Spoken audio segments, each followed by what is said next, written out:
Bonjour, on attend encore quelques minutes, 3-4 minutes le temps que tout le monde se connecte. Et puis on attaquera ce webinaire autour des partenariats. Est-ce que vous voyez bien mon écran par ailleurs? Enfin, le support. Ouais, très bien, super. Merci à vous.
Et je vous propose d'attendre 2 minutes et ensuite on pourra enclencher sur le début de ce webinaire.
Allez, bonjour à toutes et à tous. Merci d'avoir pris le temps de vous connecter à ce webinaire. Donc, je me présente, je suis Arthur Contansou.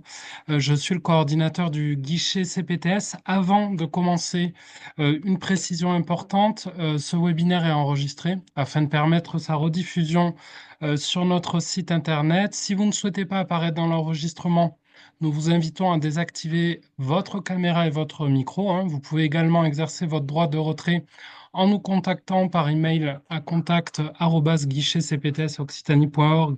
Vous avez l'adresse qui est indiquée pour toute demande de suppression d'intervention vous concernant. Alors, le guichet CPTS, c'est un outil construit par les soignants et pour les soignants. Il est porté par les 10 URPS d'Occitanie. Son rôle est d'accompagner la structuration et le déploiement des CPTS sur le territoire. Et c'est dans cette dynamique que nous avons souhaité vous proposer ce premier webinaire de l'année 2025 qui est consacré à un sujet clé pour les CPTS, les partenariats et collaborations territoriales. Donc en 45 minutes, l'objectif est de vous apporter un éclairage à la fois technique et opérationnel sur ce sujet qui, nous le savons, soulève de nombreuses questions sur le terrain. Depuis 2019 et une instruction, l'ADGOS insiste sur l'importance pour les CPTS de s'inscrire pleinement dans leur environnement territorial en impliquant les parties prenantes du projet de santé, que ce soit à travers des partenariats formalisés ou une participation directe à la gouvernance. Mais concrètement, combien de partenariats on a vu démarrer avec enthousiasme pour finalement finir oubliés dans un tiroir quelques mois plus tard? C'est justement pour éviter cet écueil que nous avons voulu organiser ce webinaire afin de partager des clés de structuration et des retours d'expérience concrets. Alors, dans la seconde partie, nous aurons d'ailleurs le plaisir d'accueillir Emmanuelle Herfé, qui est la directrice de la CPTS Toulouse-Rive Gauche, et Monsieur Savignac de la coopérative L'Accès, qui nous feront part de leur expérience sur la mise en place d'un partenariat efficace, et je les laisserai se présenter dans la seconde partie. De mon côté, j'ai la chance d'être accompagné par Aurélie Vaxivière, qui co-animera ce webinaire avec moi. Aurélie, je te laisse la parole et très bon webinaire à toutes et tous. Oui, merci beaucoup Arthur. Alors là, j'ai juste un petit problème de caméra, hein, mais je vais essayer de régler ça rapidement. Donc aujourd'hui, nous nous retrouvons pour 45 minutes d'échange sur le sujet des partenariats, donc sur un aspect technique mais aussi opérationnel, avec la présence de nos deux témoins avec lesquels nous échangerons en suivant. Vous pouvez poser vos questions tout au long de l'échange, donc dans le chat. Nous essaierons d'y répondre dans la mesure du possible.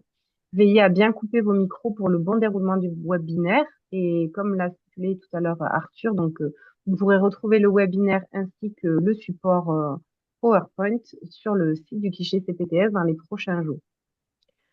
Donc, nous allons d'abord introduire le sujet des partenariats et nous aborderons en suivant, dans un premier temps, les étapes clés et les grands principes essentiels et fondateurs. Ensuite, nous reviendrons sur les fonctions et le cadre du partenariat.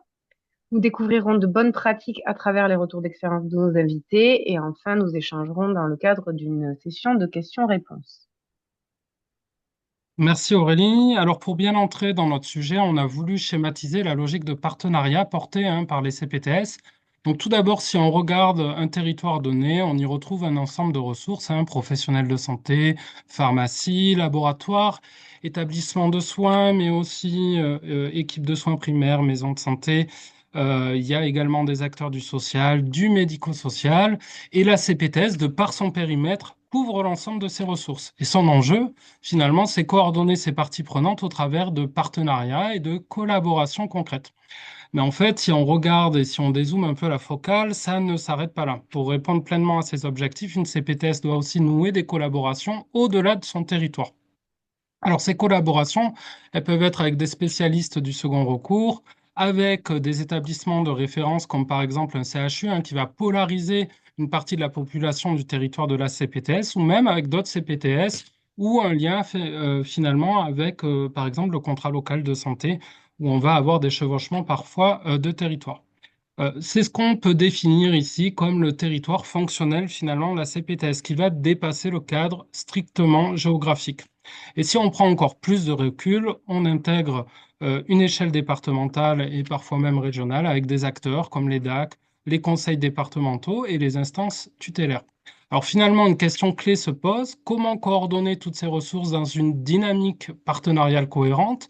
Car au fond, c'est bien par la collaboration entre professionnels de santé, entre secteurs sanitaires, médico-social et social, et entre acteurs du territoire, que l'on construit des parcours de soins et de vie plus fluides et intégrés.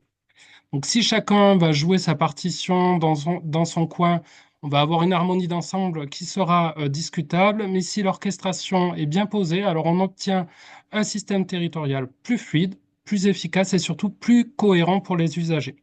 Alors c'est justement en 2022 le Haut Conseil pour l'avenir de l'assurance maladie qui soulignait que les CPTS doivent jouer un rôle pivot en facilitant la collaboration entre la ville, les établissements de soins et le secteur médico-social, un rôle central pour une prise en charge plus efficace sur nos territoires.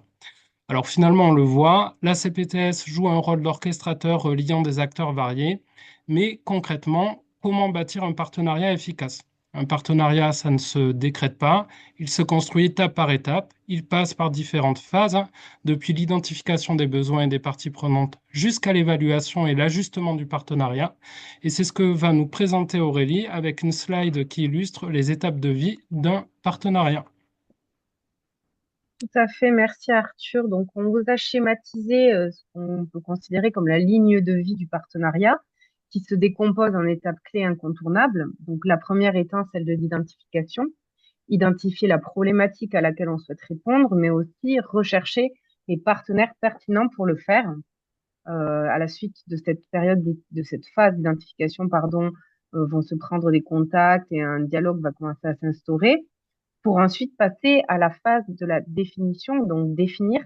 Ce qu'on entend par définir, ce sont plutôt les modalités du partenariat. Donc, on va réfléchir à comment on va l'envisager, quelles ressources on va utiliser, et aussi on va formaliser, donc contractualiser ces engagements via une convention ou alors un accord de partenariat. La troisième étape est celle du déploiement du partenariat. Donc, on va lancer les premières actions et on va faire en sorte de garantir une bonne coordination entre les partenaires. Et enfin, va arriver, lorsque les actions seront déployées, la phase d'évaluation, donc qui va permettre de voir un petit peu si on a atteint les objectifs qui avaient été fixés précédemment et ajuster les actions si nécessaire, mais aussi valoriser les réussites et identifier les points d'amélioration que l'on souhaite apporter au projet qu'on a construit. La communication qui est en jeune, c'est un axe transverse qui va être présent tout au long du projet et qui doit être co-construit sur les modalités depuis le départ. Comment on communique, qu'est-ce qu'on communique et par quels canaux on veut communiquer. Un partenariat réussi, il va reposer sur la transparence, l'engagement mutuel et une communication efficace tout au long de la collaboration. Sur la droite, on vous a positionné quelques questions qui peuvent être importantes et aussi intéressantes à travailler tout au long de la collaboration. Pourquoi et pour qui ce partenariat est essentiel?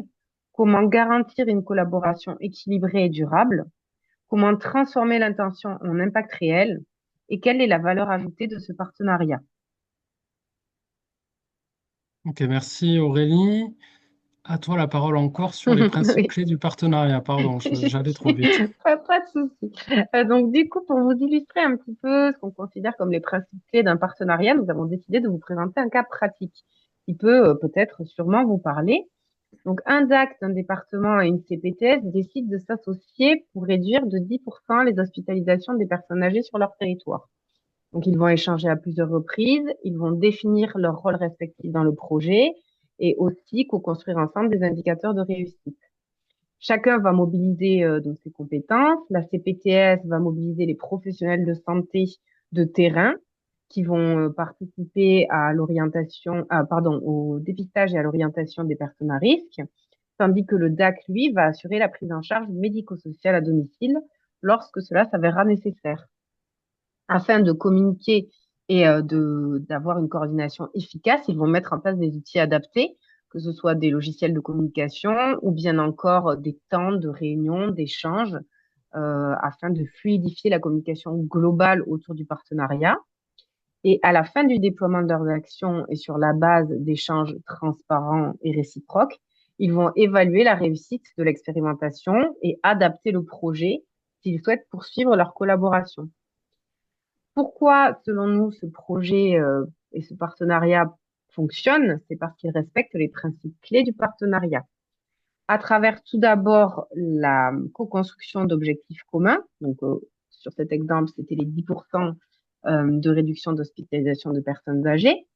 À travers un engagement réciproque complémentaire, puisque les deux structures s'engagent en équilibrant les contributions de chacune d'entre elles, ce qui permet d'assurer une prise en charge optimale des patients à travers la complémentarité des compétences et des ressources. Donc, le DAC va mettre à profit son expertise médico-sociale et de coordination, et la CPTS va mettre à profit les experts de terrain. À travers une communication transparente et régulière, donc ils vont utiliser un canal dédié et ils vont mettre en place une récurrence dans les rencontres. Et à travers une évaluation et une adaptation continue du projet qui va permettre la longévité du partenariat. Quand vous êtes sur le point de construire un partenariat, nous vous conseillons de vous interroger donc sur ces principes fondateurs et de les questionner. Qu'est-ce qu'on souhaite travailler ensemble? Quels engagements on peut prendre par rapport à ce projet? Quelles compétences complémentaires on peut y apporter? Quelle évaluation on souhaite mettre en place? Et quelle communication, quels canaux, modalités de communication nous souhaitons mettre en place pour accompagner ce partenariat? Dès le départ, nous vous conseillons de bien répartir les rôles et les responsabilités de chacun, car plusieurs analyses montrent clairement que la majorité des difficultés opérationnelles dans les partenariats proviennent de base d'une mauvaise définition initiale ou d'une ambiguïté persistante sur les rôles et les responsabilités de chacun. Nous vous conseillons d'utiliser des outils de gestion. L'outil RACI, RACI est par exemple un outil que vous pouvez utiliser et qui va vous permettre dès le départ de votre projet de pouvoir bien répartir ces rôles et contributions de chacun des participants. Ok, merci beaucoup Aurélie. Alors une question essentielle que vous devez vous poser pour structurer le partenariat, finalement, à quel niveau notre partenariat doit-il agir pour être réellement efficace et avoir un impact sur le terrain? Alors, il y a trois leviers clés qui structurent un partenariat. Attention, hein, ces leviers clés, ces frontières ne sont pas rigides. Un partenariat, il va évoluer souvent entre ces dimensions et certaines collaborations peuvent être hybrides, démarrant sur un axe dominant, par exemple stratégique, puis enclenchant ensuite sur l'opérationnel. Alors, le partenariat stratégique, il repose sur une vision partagée, l'alignement d'objectifs communs et la définition d'une feuille de route commune. Le partenariat opérationnel, il va se traduire par des actions concrètes et la mise en place de solutions terrain. Et le partenariat d'expertise, on est là sur un apport de compétences spécifiques pour enrichir et guider l'action. Donc, par exemple, si on a sur un territoire un CPTS, une CPTS, pardon, un DAC et une collectivité qui s'alignent autour d'une feuille de route commune pour améliorer l'accès aux soins des personnes en situation de précarité, on a là les bases d'un partenariat stratégique car il va reposer sur une vision partagée des objectifs communs entre différents acteurs. Cette vision, elle peut se traduire derrière par une action concrète, l'organisation conjointe d'une permanence de soins dans un quartier prioritaire, par exemple. Ici, le CLS, enfin, ou en tout cas la collectivité peut mettre à disposition des locaux, tandis que les CPTS et les DAC peuvent mobiliser les professionnels respectifs autour du sujet. Donc là, on est clairement dans la déclinaison opérationnelle. Enfin, pour mesurer l'impact et affiner la stratégie, les partenaires peuvent faire appel à un observatoire de santé publique, par exemple, afin d'analyser les données sur l'évolution de l'accès aux soins. Et là, on est, par exemple, sur une dimension d'expertise du partenariat. Donc, ce qu'on peut retenir derrière cette slide, c'est qu'un partenariat ne se limite pas forcément à une seule case, il évolue, il se structure et s'enrichit en combinant différentes dimensions. C'est cette dynamique finalement qui est intéressante et qui va faire la force d'un projet territorial réussi. Alors, on vient de voir là que les partenariats peuvent se structurer autour de ces trois dimensions.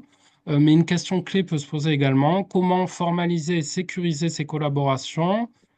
Car un partenariat qui fonctionne bien, bah, il faut également un cadre clair pour en garantir à la fois la pérennité et la bonne articulation entre les acteurs.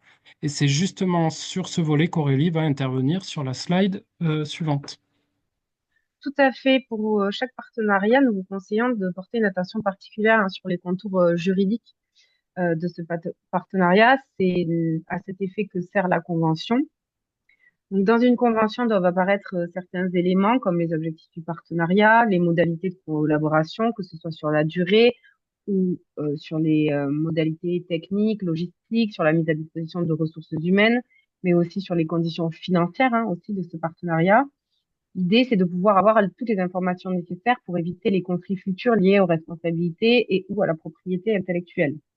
Vous pouvez aussi vérifier le statut légal des structures partenaires pour vous assurer de leur éligibilité au partenariat, mais aussi la mise en conformité des projets ou des actions possibles avec le cadre de l'ACI-CPTF. Voilà, c'est quelques prérequis sur lesquels vous devez vous assurer que tout est conforme. Et un dernier petit conseil, ce serait de bien stipuler les conditions de résiliation et les modalités de résiliation. En effet, si le partenariat vient à se terminer pour une raison X ou Y, vous aurez intégré une section explicite qui détaille à l'intérieur de votre convention les conditions et procédures de résiliation. Par exemple, respecter un préavis de 3 mois, informer par écrit tous les autres partenaires et justifier les raisons de la résiliation. Dans le cadre d'une résiliation ou d'une dénonciation, il existe des modèles de lettres de résiliation formelles que vous pouvez utiliser et agrémenter avec les modalités que vous avez définies au préalable.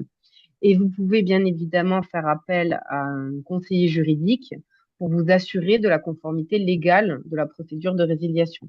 Voilà, n'hésitez pas, si vous rencontrez des difficultés, à vous rapprocher d'un professionnel. Pour la convention de partenariat, nous avons au guichet CPTS un modèle de convention que nous pouvons vous faire parvenir sur demande. Merci Aurélie. Après ce premier quart d'heure, on vous propose un petit retour d'expérience et je réitère mes remerciements à la CPTS Toulouse Rive Gauche et à la coopérative L'Accès qui ont bien souhaité jouer le jeu et on en est très content. C'est important aussi de donner la parole au territoire pour illustrer de manière concrète finalement à quoi une bonne articulation, un beau partenariat, ce que ça peut donner comme résultat. Je vais vous laisser vous présenter et on vous laisse le micro, à vous la parole. Bonjour à toutes et à tous. Merci Arthur, Aurélie de nous avoir sollicité pour ce partage d'expérience. Donc, je suis Emmanuelle Arfait, je suis la coordinatrice de la CPTS Toulouse Rive Gauche et je donne la parole pour se présenter à Pierre-Alexandre Savignac. Bonjour, oui. Pierre-Alexandre Savignac, donc je suis travailleur social et je suis cofondateur de la coopérative L'Accès, une coopérative de travailleurs sociaux et on travaille sur ce parcours avec la CPTS Toulouse Rive Gauche qu'on va vous présenter.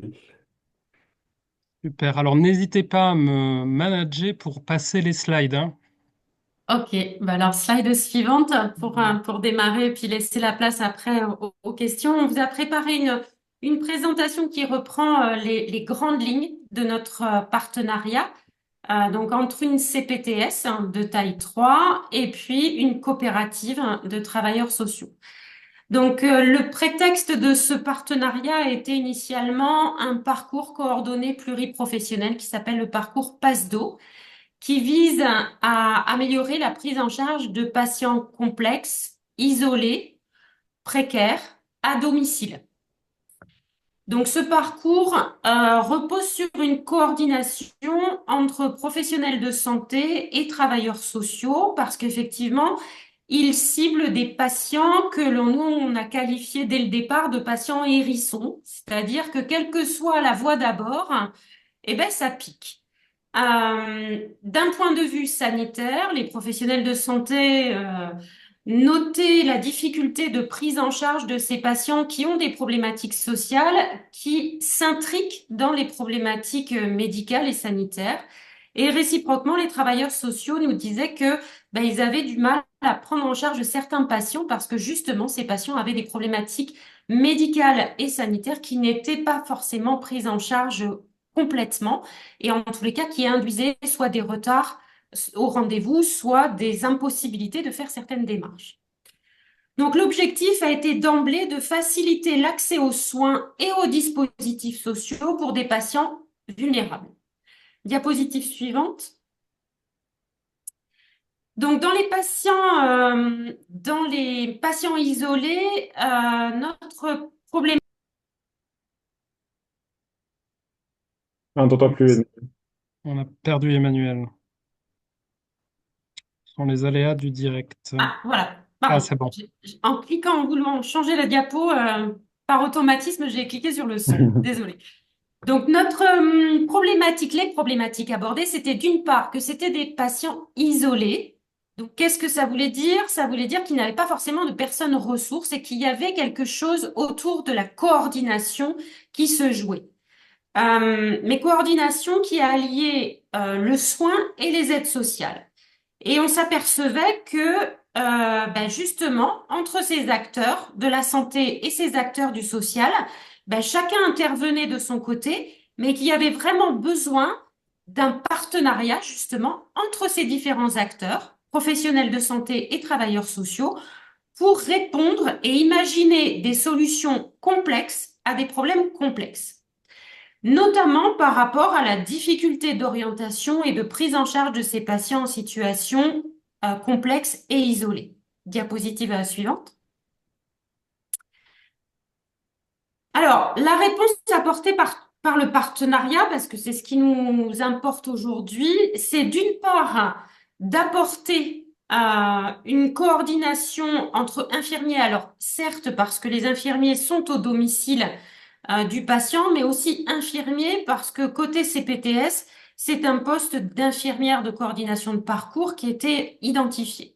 Donc cette coordination entre infirmiers, travailleurs sociaux, donc au sens large, et Pierre-Alexandre vous en parlera un petit peu plus en suivant, travailleurs sociaux avec des profils très différents, et puis des professionnels de santé du territoire, professionnels de santé libéraux en grande partie, et donc bah, forcément avec cette caractéristique d'être géographiquement installés à des endroits différents et avec des modalités de travail différentes.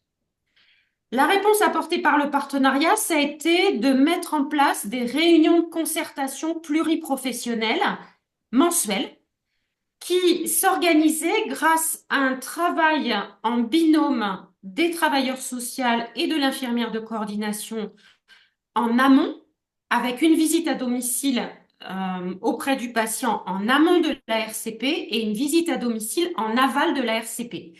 Donc ce temps de coordination, il est ultra efficace à partir du moment où le partenariat prenait en compte ces temps à domicile, ces temps de coordination entre professionnels, mais aussi avec le patient, incluant le patient.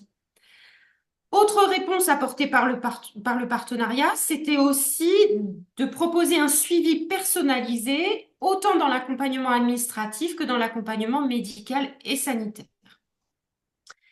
Diapo suivante.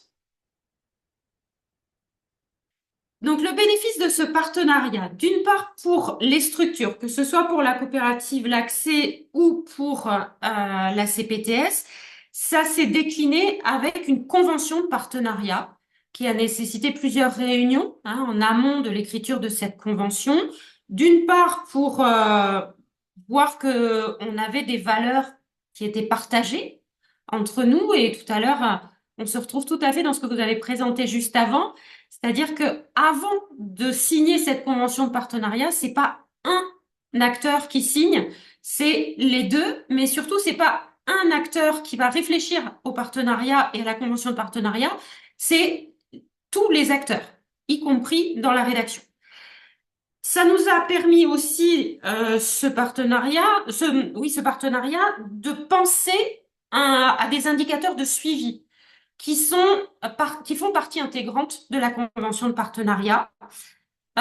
C'est aussi quelque chose qui nous a permis de penser à la communication que l'on allait effectuer au travers de ce partenariat. Donc tout ça, ça a été d'une part inscrit dans la convention de partenariat et ensuite dans le suivi de ce partenariat. Donc, ce qui a aussi été inclus dans cette convention de partenariat, c'est les articulations avec d'autres acteurs qui sont sur le territoire, et on le retrouve dans le schéma que nous a présenté Arthur au tout début. Ben là, notamment avec l'articulation avec le DAC, parce que quand on vous parle de parcours pour des patients complexes à domicile, ben forcément, on pense au DAC. Et donc, il a fallu penser dans cette convention de partenariat cette articulation avec des dispositifs existants pour, d'une part, ne pas se marcher sur les pieds, ne pas marcher sur les plates-bandes de nos partenaires autres que celui avec lequel on a conventionné, c'est-à-dire la coopérative L'Accès. Dans ce bénéfice aussi du partenariat, c'est aussi un bénéfice pour les patients. Parce que pour ces patients, c'est transparent, c'est-à-dire qu'ils s'aperçoivent que l'on travaille ensemble. Et que pour eux, c'est pas un acteur qui intervient l'un après l'autre. D'une part, c'est des acteurs qui interviennent de façon concomitante, avec les mêmes valeurs, avec les mêmes indicateurs, qui vont dans le même sens. Et surtout, on gagne du temps avec ce partenariat parce que justement, toutes les articulations ont été pensées en amont et envisagent des solutions au bénéfice du patient, qui, pour lui, c'est son maintien à domicile dans les meilleures conditions possibles, avec notamment parfois, justement, le fait qu'il ne va pas forcément être maintenu à domicile, mais peut-être orienté vers des hébergements ou orienté vers des structures adaptées. Mais initialement, le patient est à domicile et ce partenariat, en termes de projet, permet d'envisager des solutions complexes qui articulent différents dispositifs et différentes ressources sur le territoire. Diapositive suivante. Alors, les clés de notre partenariat, et avant peut-être de les aborder, je vais peut-être laisser la parole à Pierre-Alexandre pour revenir sur les solutions apportées aux patients pour qu'ils puissent vous illustrer un petit peu toutes les solutions qui ont pu être envisagées et les propositions en RCP qui ont pu être envisagées pour vous montrer en fait qu'un partenariat, ça peut être très très concret. Euh, donc, rapidement, pour essayer de résumer, au niveau de l'intervention qu'on fait nous, en fait, on propose d'aller faire une visite à domicile pour pouvoir faire ce qu'on appelle un diagnostic social avant la RCP, pour nous permettre, nous, au niveau social en tout cas, de voir un peu, euh, déjà de voir la personne, de lui parler, c'est extrêmement important et ensuite de faire l'état global de sa situation au niveau du logement, au niveau de ses droits, au niveau de ses demandes. Et très concrètement, ensuite, c'est de revenir au niveau de la RCP avec les professionnels qui sont impliqués dans la situation et des professionnels qui sont extérieurs à la situation pour essayer de trouver des solutions parce que la situation a été amenée, a été orientée vers nous et la CPTS parce qu'il y a eu une difficulté en termes d'accès, en tout cas de parcours de soins et parcours social. Et très concrètement, donc au niveau il y a plusieurs niveaux en fait de réponses à apporter. Il y a des réponses qu'on peut dire simples qui constituent en des orientations assez simples vers les services sociaux de secteur, refaire le lien avec les services sociaux de secteur s'ils existaient déjà, faire des orientations vers des acteurs médico-sociaux qui sont pas forcément trop compliqués à aller chercher mais qu'il faut connaître.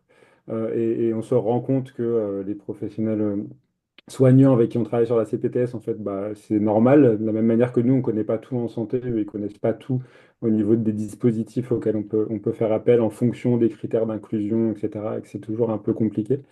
Et des solutions, on va dire des réponses en termes d'ouverture de droit, et après à savoir qui fait quoi et en termes de coordination, mais parfois c'est des réponses qui sont pas forcément les plus compliquées, même si des situations semblent complexes.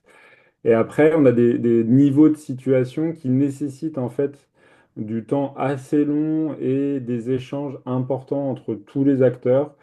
C'est des situations sur lesquelles il peut y avoir beaucoup d'intervenants, que ce soit social ou au niveau sanitaire, et que justement, c'est des intervenants qui ne se parlent pas forcément, qui vont pas forcément tous dans le même sens.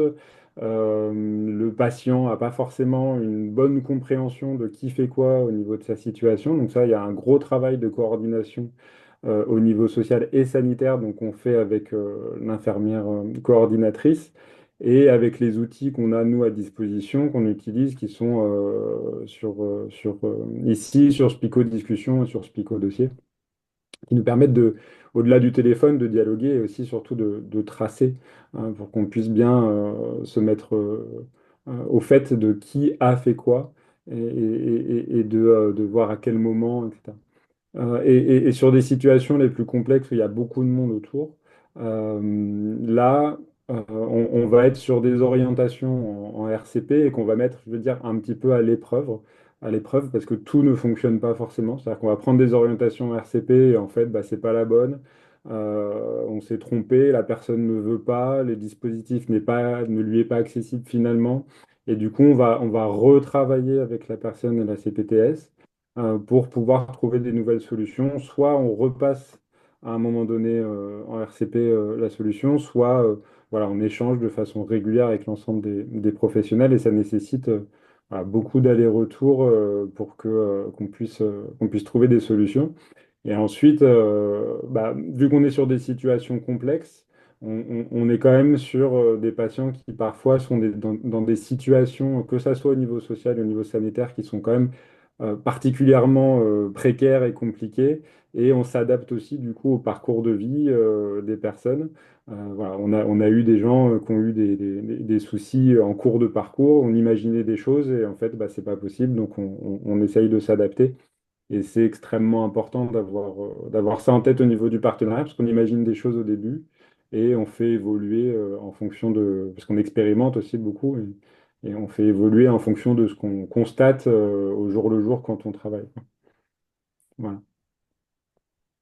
Donc, on voit que la grande différence, hein, dans ce que vient de vous dire Pierre-Alexandre, la grande différence entre des actions portées par une CPTS où on peut indemniser des professionnels qui mènent une action et puis un partenariat, La grande différence, c'est que d'une part, il y a une convention, mais qui valorise tout ce temps de coordination entre les acteurs, pas au bénéfice du patient, mais au bénéfice du projet.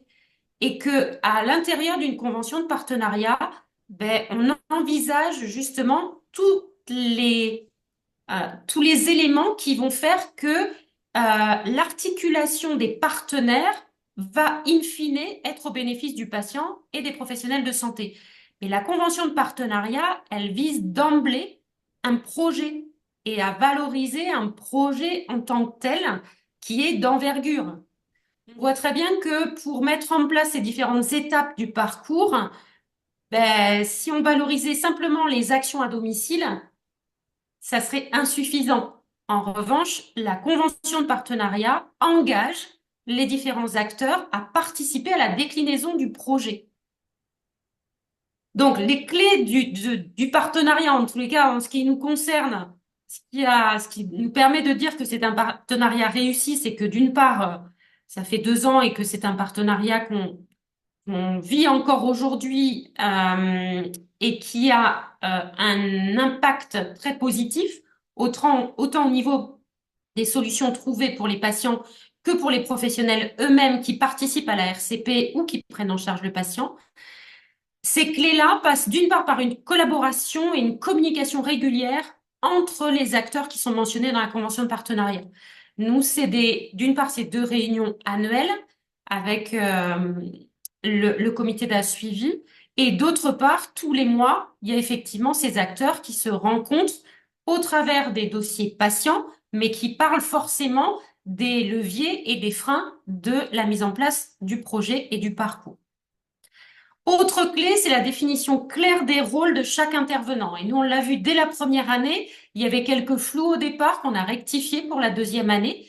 Et on commence cette 3e année avec des acteurs supplémentaires au niveau de la coopérative L'Accès.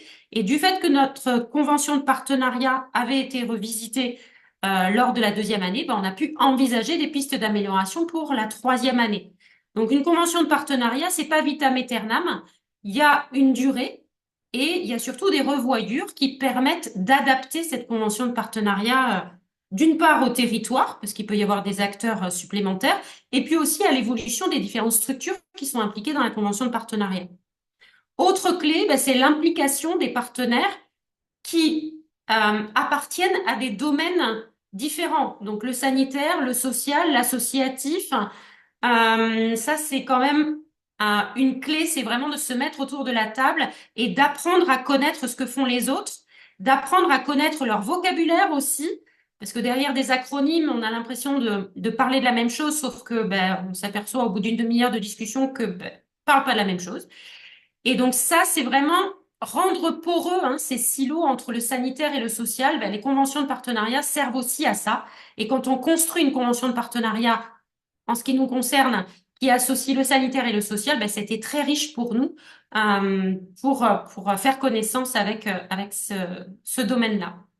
Diapositive suivante pour vous illustrer l'articulation avec le DAC, et Aurélie, vous l'a mentionné tout à l'heure. Ben, ça a été aussi un travail en complémentarité très étroite. Alors, d'une part, parce que la co-construction de ce parcours coordonné, ce parcours PASDO, le DAC faisait partie intégrante des acteurs qui ont co-construit ce projet. En revanche, ils n'apparaissent pas dans la convention de partenariat. C'est une convention de partenariat entre la coopérative L'Accès et la CPTS.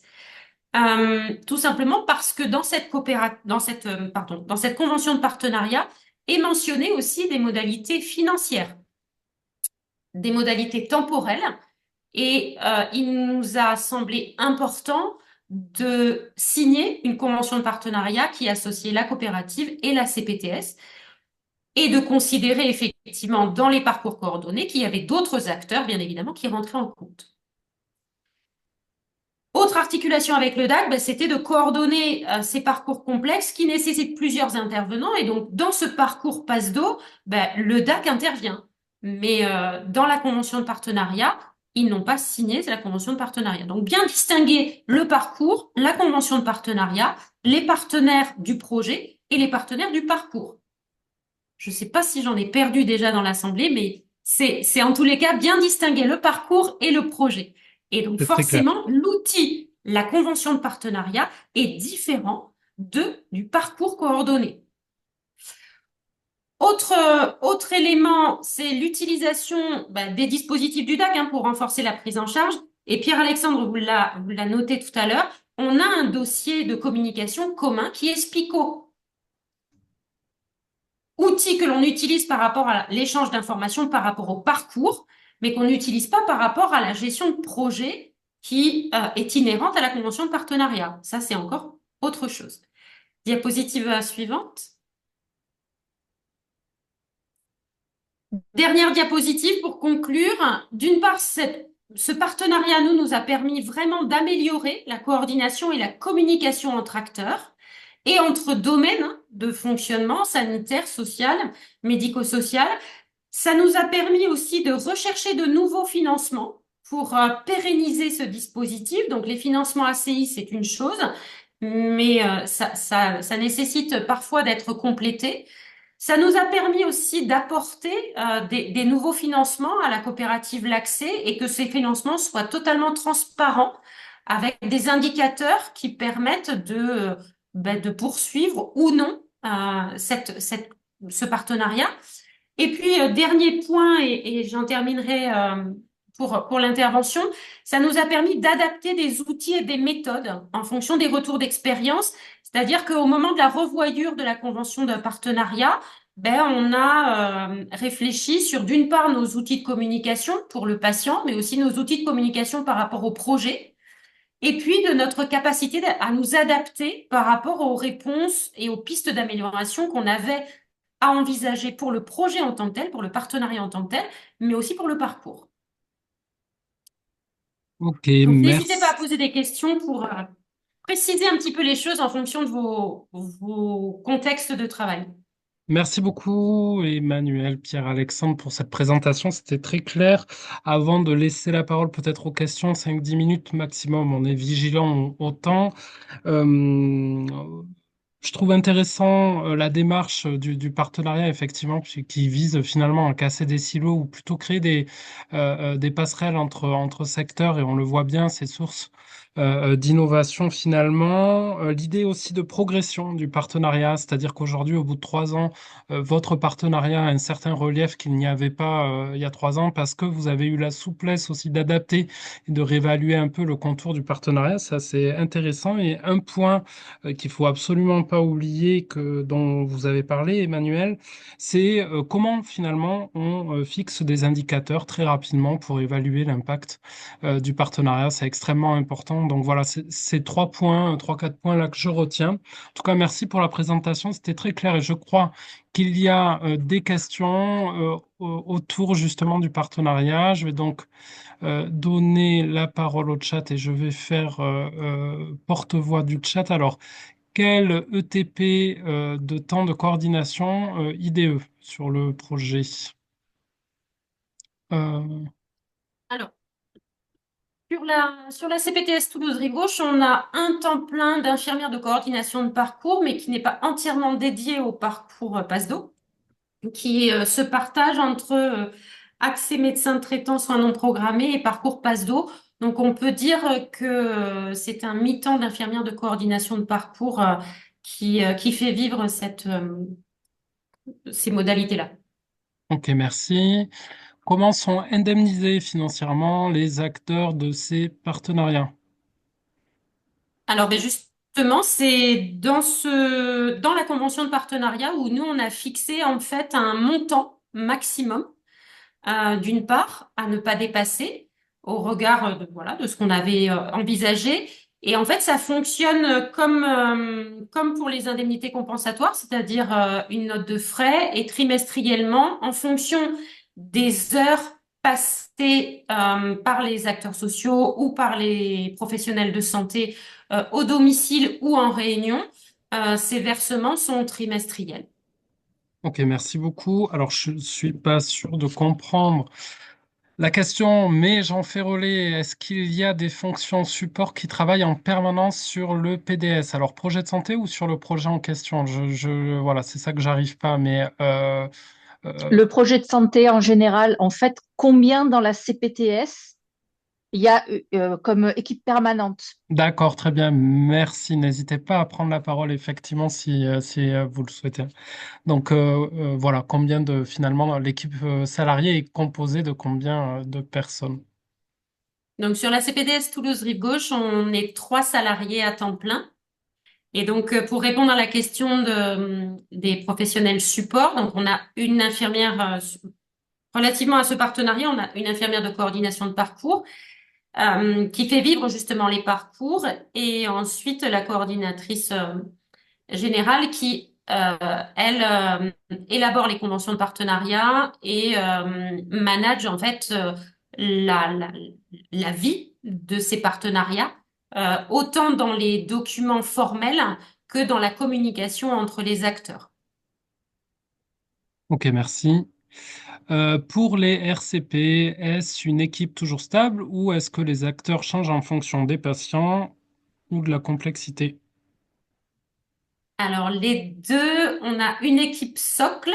Alors, une équipe socle par mois, c'est-à-dire que une RCP sont présents des professionnels libéraux, un médecin, une infirmière et un travailleur social. Ça, c'est l'équipe socle. Et puis ensuite se rajoutent des invités en fonction de la problématique qui a été soulevée en amont par le binôme qui est allé rencontrer le patient à domicile. Ou alors parfois ce sont des invités par rapport à une expertise en particulier. C'est comme ça qu'on peut inviter psychiatre ou autre travailleur social permettant d'apporter son regard pointu sur une problématique en particulier. Au regard de la disponibilité des professionnels libéraux, nous avons 4 équipes socles qui tournent. Et donc, un professionnel de santé, un médecin, pour ne pas la nommer, qui participe au RCP, va avoir une RCP tous les 4 mois, ce qui permet de répondre à la disponibilité réelle, hein, des professionnels libéraux. Très bien, merci beaucoup. Je vois qu'il est 13h45 pile poil, c'est magnifique, le timing et le tempo et respecté. Je vous remercie encore une fois pour votre partage d'expérience. Un grand merci également à tous les auditeurs de ce webinaire. Vous retrouverez le support hébergé sur le site rapidement.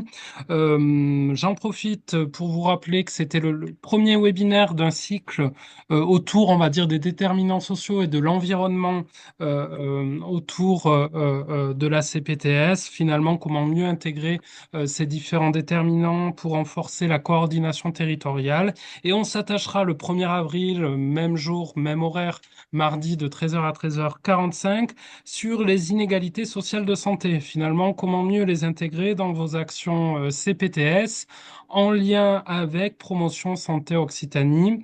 Et on finira ce cycle le 15 avril sur un sujet autour de la santé environnementale sur les territoires. Quel rôle finalement pour les CPTS en lien avec une experte diplômée du sujet. Merci à tout le monde. Je vous souhaite une très belle après-midi et je vous dis à bientôt. Au revoir. Merci beaucoup, au revoir. Merci beaucoup. Merci. Au revoir. Merci, au revoir.